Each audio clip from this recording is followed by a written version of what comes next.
Prévoir un tremblement de terre, en théorie, c'est très simple. On étudie les tremblements de terre passés et on essaie de repérer quelque chose qui se produit systématiquement avant les secousses. Quand ceci est fait, la prédiction devient facile. Quand il se produit, ce phénomène annonce un tremblement de terre et il n'y a rien à craindre le reste du temps.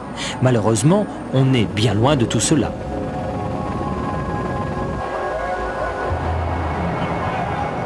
La première difficulté, c'est que si les gros séismes font des dégâts sur des rayons de plusieurs kilomètres, ils se déclenchent sur des zones toutes petites, de moins de 100 mètres. Or, ce sont ces zones qu'il faudrait repérer et surveiller à l'avance de manière précise. En 1966, les Chinois décident de s'attaquer au problème. Pendant plusieurs années, ils accumulent les informations sur les séismes passés. En 1974, ils en déduisent que la région de Haichang est une zone à haut risque. La population est mobilisée, elle doit signaler tout ce qui paraît anormal. Des milliers d'observateurs scrutent le moindre signe suspect. Fin 1974, sur la base de toutes ces informations, les sismologues chinois prévoient une secousse pour le début de l'année suivante.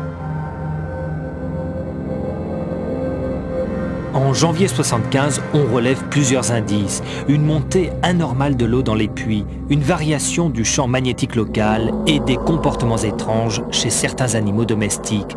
Puis, début février, plus de 500 petites secousses se produisent, mais tout cesse brutalement le 4. Les autorités chinoises décident alors l'évacuation immédiate des 3 millions d'habitants de l'agglomération de Haichang. La nuit suivante se produit le séisme d'une très grande puissance, 7,3 sur l'échelle de Richter. Haichang est totalement détruite, mais on ne déplore que quelques victimes grâce à l'évacuation de la ville. Cette prévision réussie, relayée par la propagande chinoise, a un retentissement extraordinaire dans le monde entier. Mais l'espoir ne durera pas. Cette ville, c'est Tangshan, près de Pékin. Le 27 juillet 1976, un tremblement de terre de magnitude 7,6 la dévaste littéralement. Le bilan officieux avoisine le million de victimes. C'est sans doute le tremblement de terre le plus meurtrier de l'histoire, car malgré le dispositif d'observation mis en place, il n'a pas été prévu.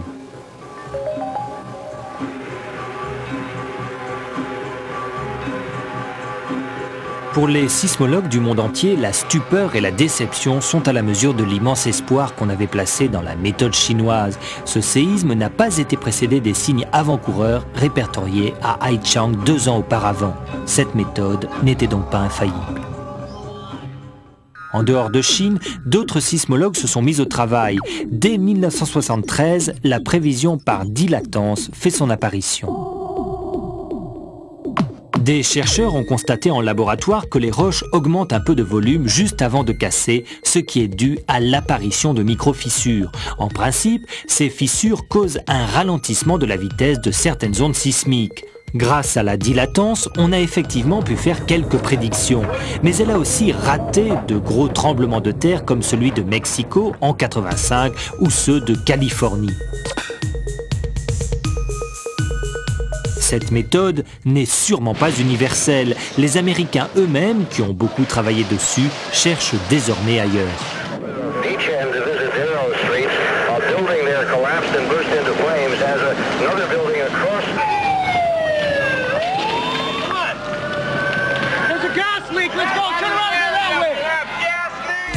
La méthode Van, du nom de ses créateurs, fait son apparition en 1981. Des sismologues grecs affirment enregistrer une variation des courants électriques du sol juste avant les séismes. Ainsi, disent-ils, nous avons déjà prévu des tremblements de terre. Toutefois, en Grèce, il y a beaucoup de petits tremblements de terre et il est facile d'en prédire avec succès, rien qu'en les annonçant au hasard. Cette méthode n'a donc pas encore fait la preuve de son efficacité. Il faut bien le reconnaître, on ne sait toujours pas aujourd'hui annoncer de façon fiable l'imminence d'un séisme. Toutes les méthodes de prévision à court terme, et même celles qui ont permis de grands succès, ont plusieurs fois été prises en défaut à l'occasion d'autres séismes importants. La question de la prévision des séismes est une question qui a été posée il y a une dizaine d'années. Pouvait-on prévoir les séismes?